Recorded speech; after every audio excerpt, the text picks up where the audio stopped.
Kentucky may be known for its award-winning thoroughbred horses, beautiful green pastures, world-renowned bourbon and awesome outdoor adventures, but those who know where to look may also find earthly ghosts, the paranormal and real haunted homes in Kentucky. In the backwoods of eastern Kentucky, near the Ohio River, something eerie stalks through the trees. Witnesses say it's a Bigfoot-like creature that moans and grunts to communicate. People say it has glowing eyes and a foul odor. The creature is covered in hair and averages 10 to 12 feet tall and weighs around 800 pounds. Usually dark in appearance.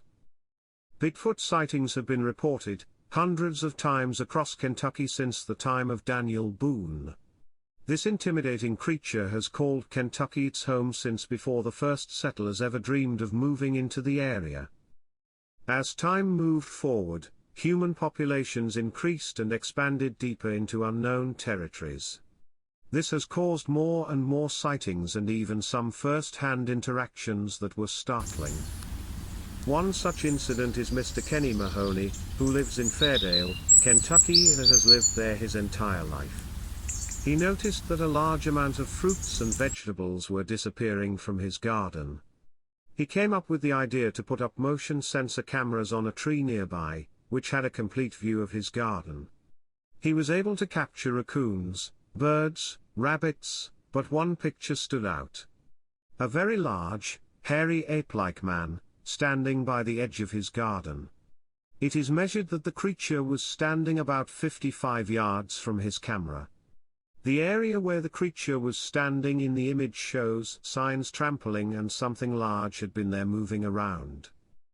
The photo was examined by several experts, one of which stated it was not a bear and appears to be a hairy creature of unknown origin with hair covering its entire body.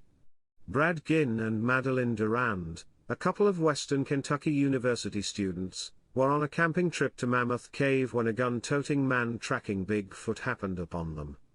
The couple had been asleep in their tent on a very early Sunday morning when Durand woke up to tell him someone was approaching them.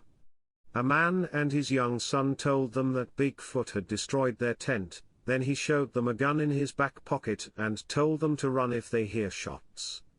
The man and his son left. Several minutes later they see lights and someone yelling, "Oh my God! Do you see that? There it is!" Then they heard shots. The couple called 911 and left. Park officials say they are investigating the incident. The woodlands and mountains in Kentucky are beautiful and will take your breath away. However, for some unlucky people who have come into close contact with the hillbilly beast, the area may not be so appealing. Rodney Adams, as a part of the Northern Bigfoot Research Group, says the small streams and lakes and dense forest areas are ideal for this creature. Adams knows this from first-hand experience. He has come face to face with the creature more than once. Adams gives vivid details of the creature. He says, it had hair all over the body other than its face itself. It looked more human than ape-like. It had a very large flat nose, a very wide pronounced nose. Their head is almost like a dome. It was also a very ominous odor. It kind of smells like rotten garbage and wet dog all mixed together. Tom Shea is the founder of Northern Kentucky Bigfoot Research Group and native of Trimble County. He says, in 1962 in June, they had what they call the big monster hunt in Trimble County. They called it the Thing. Several people saw it. They saw it looking in windows.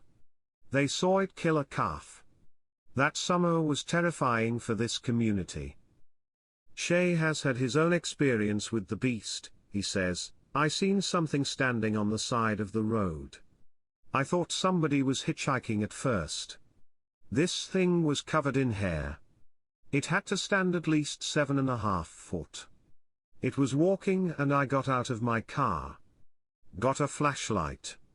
I followed it into the field, and as I was following, it turned on me and growled. I stopped dead in my tracks and said, what am I doing here? Shea says this was the beginning of a lifelong search that has become more intense as time passes. Now decades later, Adams and Shea have collected blood, hair and numerous footprint casts of the beast. Adams states, "One of our experts classified it as an unknown primate. Their DNA comes back fairly close to ours when they reference it across the database of known creatures. They still don't know what it is. It comes back unknown." Shea and Adams do not feel driven to prove Bigfoot is real. Shea says, "I have seen it and I don't have to argue with you, cause that's between me and my creator." The goal of their research group is to learn more about the creature and share what they learn with others. Another sighting, a veteran truck driver, who wishes to remain anonymous, traveled Highway 421 from Eminence, Kentucky, to Madison, Indiana, late in the night in 2007. He had traveled these same roads for several years, and never seen anything.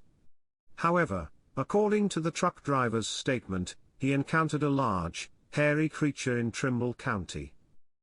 The man claimed that just south of Bedford, a large, hairy creature stood on two legs about 3 feet off the right-hand side of the road, next to a traffic sign.